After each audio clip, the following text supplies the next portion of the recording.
नमस्कार, स्वागत है आपका। मैं हूं शिवांगी द्विवेदी। आपके साथ शुरुआत करेंगे खबरों के साथ। बड़ी खबर भोपाल से है, जहां महिला आरक्षण विधेयक पर किसी भी प्रकार की रार थम नहीं रही है। उमा भारती ने ओबीसी नेताओं की बड़ी बैठक बुलाई है। ओबीसी नेताओं को जुटाकर अपनी ही पार्टी का विरोध करती हुई उमा भारती नजर आ रही हैं। महिला आरक्षण में ओबीसी कोटा न दिए जाने पर मंथन किया जाएगा।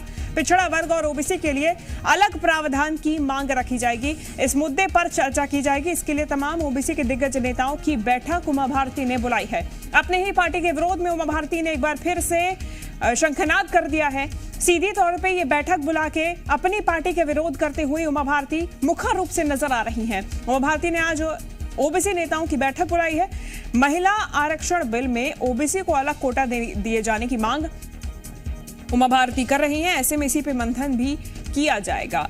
देखिए, उमा भारती ने बिल के पेश होने से पहले ही प्रधानमंत्री नरेंद्र मोदी को एक चिट्ठी लिखी थी, एक पत्र लिखा था।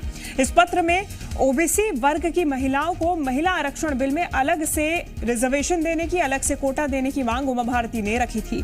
उमा भारती ने कहा था कि ओबीसी का हक छीनने का अधिकार किसी को नहीं है, ना ही छीना जाना चाहिए, और इसी के लिए ओबीसी को अलग से महिला आरक्षण के बिल के अंदर ही प्रावधान दिया जाना चाहिए, रिजर्वेशन दिया जाना चाहिए। लेकिन इसके इतर महिला आरक्षण बिल बिना ओबीसी कोटे के पारित हुआ है, और ऐसे में अब इस बिल का विरोध करते हुए ओबीसी नेताओं को जुटाकर अपनी ही पार्टी का विरोध करती हुई उमा भारती नजर आ सकती हैं। चलिए, ज्यादा जानकारी लेंगे। जी मीडिया संवाददाता आकाश द्विवेदी हमारे साथ जुड़ गए हैं। आकाश, बैठक को लेकर क्या अपडेट?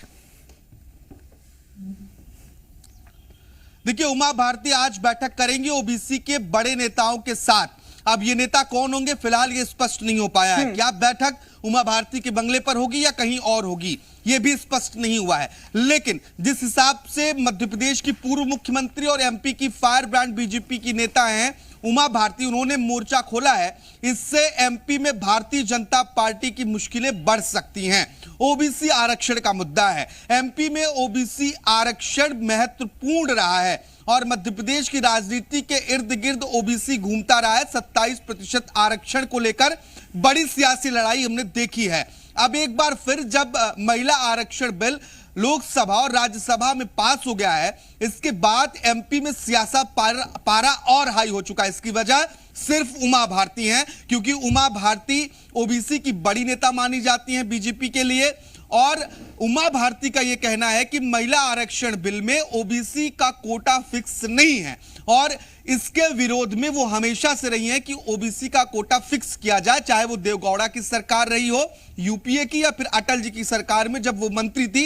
इन तमाम बातों का जिक्र बीते दिन उन्होंने किया था। इसके पहले उन्होंने प्रधानमंत्री नरेंद्र मोदी को चिट्ठी भी लिखी थी। उस चिट्ठी के जरिए भी इस तरह की बातों का जिक्र उन्होंने किया था। लेकिन अब क्योंकि यह बिल पास हो चुका है, इसके बावजूद ओबीसी कोटा फिक्स करने की मांग को लेकर राय मुशायरा करेंगी। इसके साथ ही मंथन किया जाएगा कि इस रणनीति पर आगे क्या काम किया जाए। अब देखना होगा कि उमा भारती जिस तरीके से लगातार सरकार से, भाजपा से नाराज चल रही है, चाहे वो हम शराबबंदी को लेकर देखें या फिर हाल ही में बीजेपी की जन आशीर्वाद यात्रा में ना बुलाए जाने के कारण उनकी नाराजगी फिर दिखाई दी, और अब ये महिला आरक्षण बिल में ओबीसी का कोटा फिक्स ना होने की नाराजगी, ये तमाम नाराजगी चुनावी साल में बीजेपी को भारी ना पड़ जाए, ये बीजेपी के लिए टेंशन बढ़ाने वाली बात है। बिल्कुल आकाश, टेंशन तो बढ़नी ही चाहिए, क्योंकि जिस तरीके से अब उमा भारती के मुखर तेवर नजर आ रहे हैं तो और भी ज्यादा टेंशन बढ़ने वाली बात है, जैसा आपने कहा। आकाश, बने रहिए, आगे जानकारी आपसे और लेंगे।